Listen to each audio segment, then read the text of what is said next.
BBC Sounds. Music, radio, podcasts.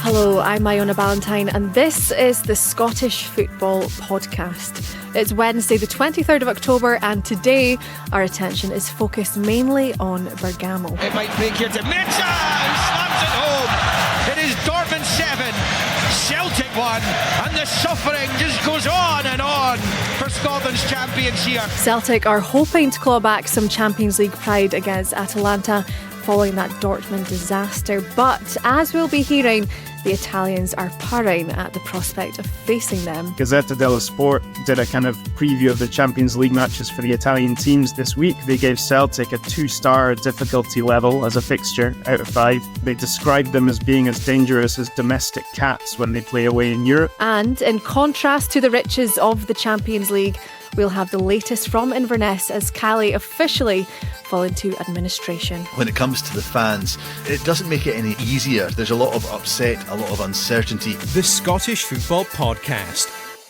Well, joining me for this one, BBC Scotland's chief sports writer Tom English. Tom, good morning. Can you believe we're on match day 3 of the Champions League? I know, it goes by quickly, doesn't it? And this is they're all huge nights, Iona, but following on from Dortmund, this is especially huge. I think Celtic need to get out of town, get out of Dodge with their pride intact.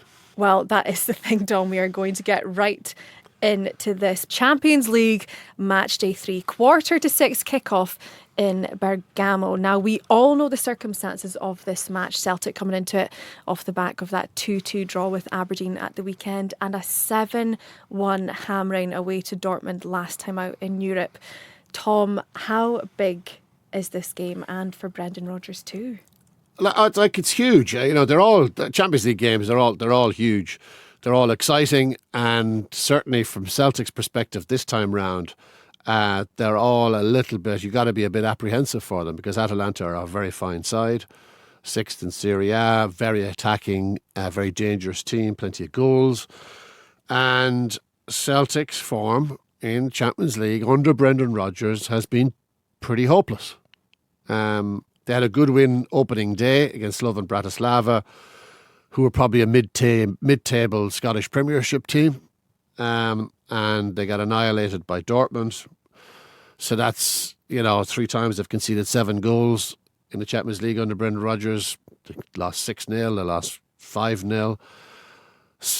Many of Celtic's worst ever performances in European football have been under Brendan Rodgers, one of their more celebrated managers. So it's embarrassing. It's embarrassing for Rodgers. It's embarrassing for Celtic, and they've got to do something about it. And it's tricky because they're up against a good team away from home. And Brendan Rodgers said in the wake of the defeat to Dortmund that he wasn't going to change it. He didn't regret anything about the way he set up his team.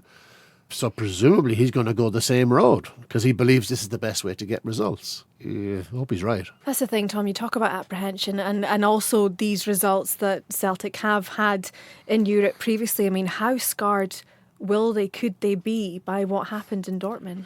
I think they'll be anxious, maybe a bit fearful, but that can be a good thing. Fear can work. I've always believed that you can turn fear to your advantage, and then because you can work so hard to avoid your worst fears coming true. And I think they could trade off that. But if they go in with the same setup, conceding the same amount of space to Atalanta than they did to Dortmund, we could see something like a similar result. They need to learn something. Brendan Rodgers needs to bring something to the party that's different. Some acknowledgement that he needs to be a little bit more pragmatic, that he needs to close the space down. And there's been no sign in everything that he's said that he's going to do that. Everything points that he's going to stick to his principles, and he thinks this is the best way for Celtic to try and get a result. And it's, I think that's what lends this game a little bit of anxiety, I'd say, for many Celtic fans. Why would he not change things up, especially knowing what has happened before? But I think he said in the past that, look, what's the point in trying to shore things up against these top-class sides and lose 3 or 4-0 when you could try and get on the front foot and maybe get a draw or get a win? But there's a middle ground here. Just because you play a bit more pragmatic style, maybe play an extra midfielder centre, just try and close the space down, compete, stay in the hunt, stay in the fight, doesn't mean you're necessarily going to lose 3 or 4-0. I think Brendan seems to have this view that if he kind of tries to play with a more cautious approach, that they're going to get blown away anyway. So what's the point in doing that? That's not necessarily the case, I think he's got to show something different. His formation has got to show something. If they go and they play in the same formation and they have the same outcome, there's going to be an awful lot, even more questions will be asked of him. He's a terrific Celtic manager domestically. I think he's a pretty awful Celtic manager in European context. And I'm not just talking Champions League here. I'm talking Europa League as well. And I'm not just talking about the big guns in Europe. I think his team has struggled against other teams, lesser lights, in his 2 different spells as Celtic manager. Well, that's the thing, Tom. It's going to be very interesting coming up against Atalanta, because they do seem to have a bit of an injury crisis at the moment, potentially up to 6 key players missing. Do you think they could still be really dangerous against Celtic? Or do you think Celtic, like you say, with their approach, will look at that and think, well, let's go and be aggressive like they've said? I think they will be dangerous. I'm very, very old, right? I've been around a long time. You could have fooled me. And I have seen the preamble to some of these games before when Celtic's opposition are missing 2 or 3 or 4 key players. Their central striker is missing. Their main centre-back is missing. Their big midfield leader is missing. And they still go and do the job because the guys they've got coming into the team are pretty handy. Surprise, surprise. So, yes, Atalanta are missing some important players. I bet the guys that they've got coming in are pretty decent. So this is going to be a savagely difficult game for Celtic. And if they get a draw out of it, honestly, that would be an outstanding result. Get that point, especially away in Italy, where we know that these atmospheres are intense. Yeah, it will be intense. Celtic are kind of used. I don't think the atmosphere is going to bother them that much. These are kind of experienced players, So I don't think that's going to put them off. But I think the pace, Atalanta's pace, their dynamism, and Celtic's own weakness, they have a terrible propensity to concede goals in clusters. 2 goals in 4 minutes, 3 goals in 10, 11 minutes. They concede 1, they're still reeling, they concede another, game over. So if they do concede 1, they can't see it as a disaster. They need to knuckle down. Because it's always the second and third goals that takes the game out of their reach. And that has happened so many times. I did the stats on Sports Sound the night of the Dortmund game. It's happened so many times to Celtic. They concede these goals rapid fire. And that can't happen in Atalanta because if it does, the game will go past them in the blink of an eye. I mean, even what about Celtic going into this one off the back of the draw at Aberdeen? Yeah. I think the draw will help them. I think that's going to, certainly the 6-0 against St Johnstone didn't help them going to Dortmund. When they went over there, and Brendan Rodgers, after the St Johnstone match, he said that Celtic had showed a Champions League mentality in that game. Against St Johnstone? Really? I think the 2-2 draw and the fact that they were in a battle against Aberdeen, that could stand to them, because they're going to have to, and Aberdeen really put it up to them in that second half, and what a game it was. I mean, it was just a tremendous game. I think that could steel them for a battle ahead. And they're going to have to, even if they lose the game, and I expect them to lose the game, lose it with a bit of fight. Don't go down with a whimper like they have done so often against the bigger teams in the Champions League. All 11 of them are going to have to step up here. And the concentration levels, the discipline levels, they're going to have to be through the roof. The self-belief is going to have to be through the roof. The whole unit. It's the whole unit, Iona. If you have 3 or 4 playing really, really well, but you have 2 or 3 specifically at the back looking vulnerable, then it's lights out. This is big time now. This is big time stuff. Going over there to play this team, they will sense weakness. They will know where they feel Celtic are weak, and they will attack that remorselessly. So there's a big test coming Celtic's way. Now, the game is still to come, and obviously when we know what's happened, when we know the result, then we can discuss where Celtic go from here. But should things go like they did in Germany, what would the conversation be around Celtic in Europe? It'll be the same conversation that they had after they lost 7-0 against Barcelona, and when they conceded 7 to PSG, and when they conceded 6 to Atletico Madrid last season. There'll be a flurry of indignation and where do we go from here, and navel gazing, and then they'll revert to domestic dominance, and the season will play out that way. And that's not me being cynical. That is the way it has been. You know, Celtic have had all these awful results in the Champions League, and yet at the end of the season they win the domestic honours and everybody is euphoric. That's just it. Because the Champions League is different now and it's just one enormous group, Celtic could lose 7, 8, 9, 10 against Atalanta. I don't think they will, but they could and still go through because they've got opposition to come, particularly at Celtic Park, who you give them a fair old chance of beating. Young boys, Bruges, you'd almost expect Celtic to beat them at Celtic Park. So if they could go through with 3 wins, certainly 4 wins or 3 wins and a draw is going to get them through.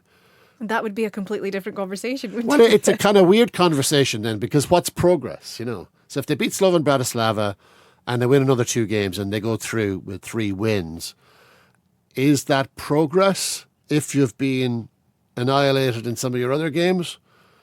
I don't know, actually. I don't know what the answer to that question is. But let's see. I mean, that's the weirdness of this competition, the way it is now. With this giant group, you can take some serious pastings and still progress serenely into the knockouts or into the playoffs. That will be a very interesting conversation. And I think there's every chance that Celtic could lose another game against Atalanta heavily. They could lose, another game after that heavily, but still go through because they'll pick off the kind of lesser lights or the teams that are on their level or maybe below their level, certainly financially below their level. They could pick off those teams at home and through they go. And how do we assess that then? We're into kind of new territory.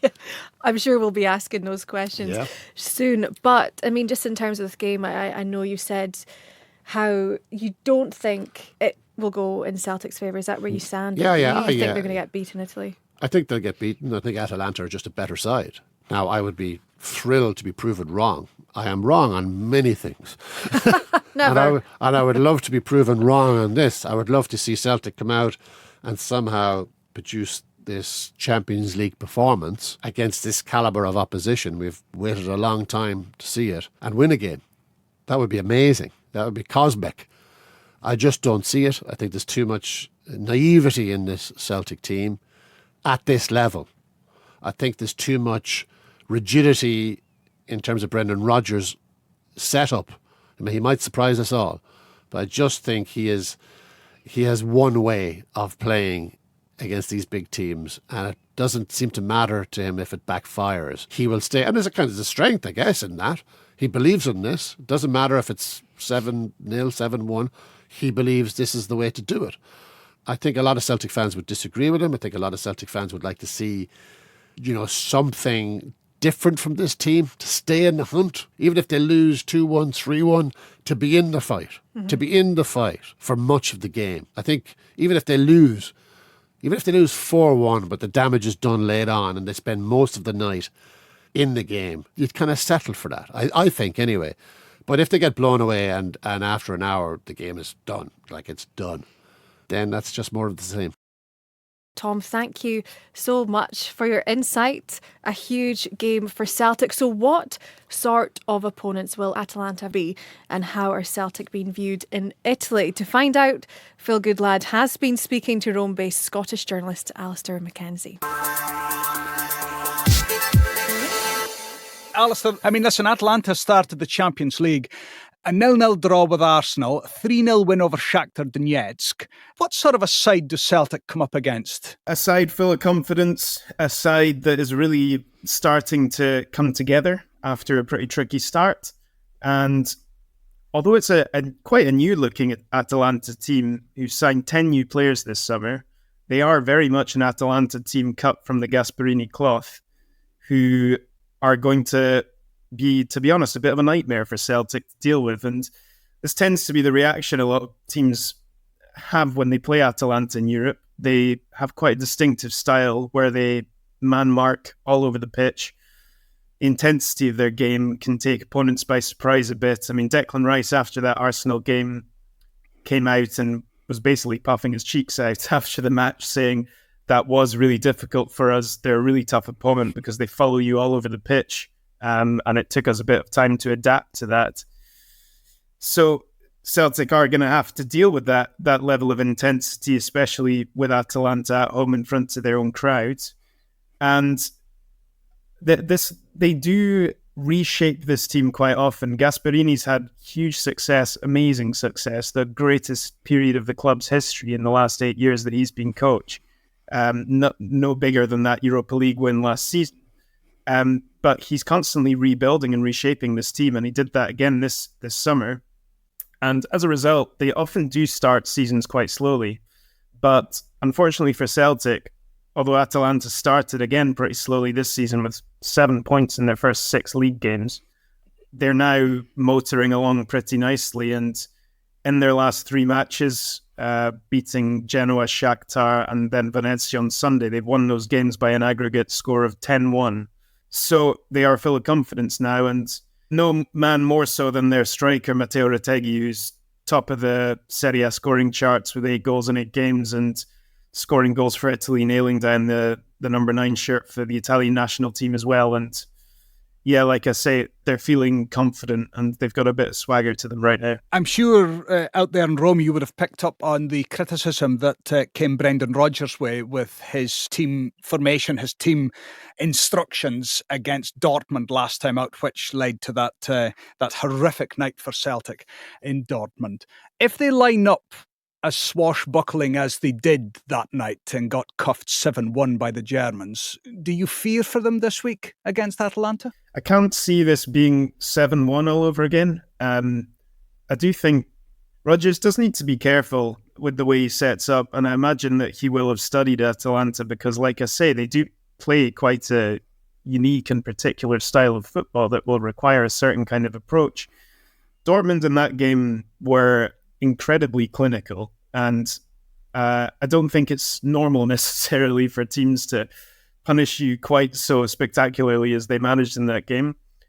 That said, Atalanta do score a lot of goals. They are the top scoring team in Serie A so far this season, and being an attack-minded team who score a lot and put teams to the sword has been a big part of their identity in the Gasparini era. So they do need to be careful. That is going to be what they're looking to do. Their front 3 of Retegui, who I mentioned, and Charles de Ketelaere and Ademola Lookman, who has been nominated for the Ballon d'Or this year after that hat-trick in the Europa League final and helping Nigeria get to the AFCON final earlier in the year as well. That's a really dangerous front 3, and the wing-backs are constantly causing trouble from out wide as well. So it's going to be a very different kind of challenge, I think, to Borussia Dortmund. I don't think Atalanta have the same fear factor and the same quality in their ranks as Dortmund do. But as we saw in that Europa League final against Leverkusen, they do have the ability that when they're in the mood, they can destroy even some of the best teams in Europe. So it's hard to call where they're at really right now. I mean, I mentioned the slow start to the season. I guess after 3 wins in a row, we are feeling like they're finding their feet, but the opponents they've been up against have been quite weak opponents too. So it's still hard to say exactly where Atalanta are at right now, but they're certainly in a better place than they have been all season.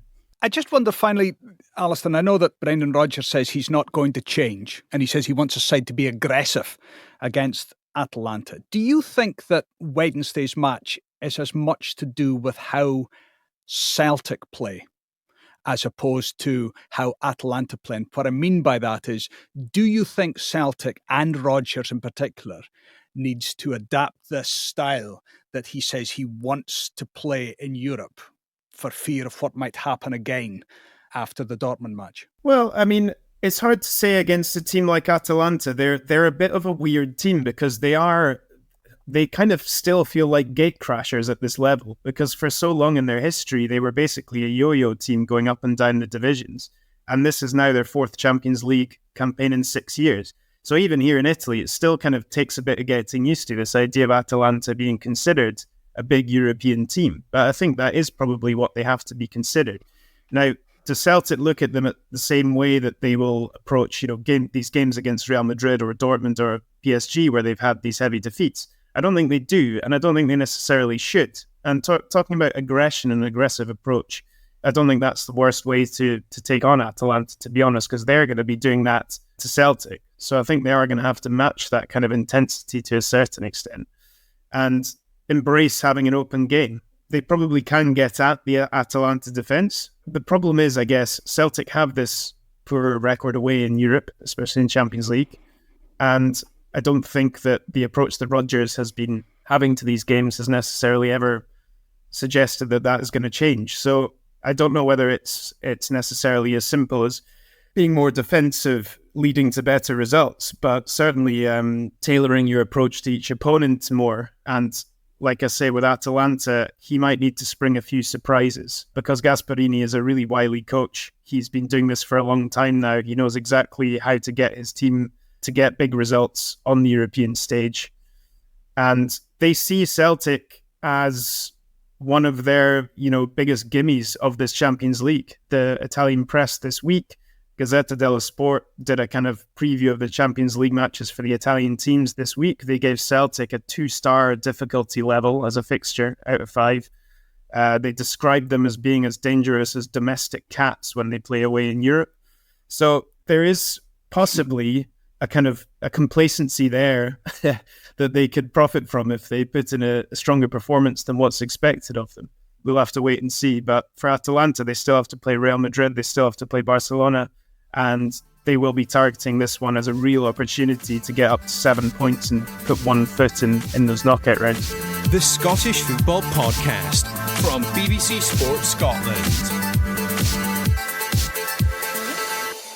Alasdair MacKenzie in Rome there. And finally, it's a grim day in the Highland capital as it's been confirmed that Inverness Caledonian Thistle have fallen into administration. We're here to fill us in on what this means for the 2023 Scottish Cup finalists is our reporter Iain MacInnes.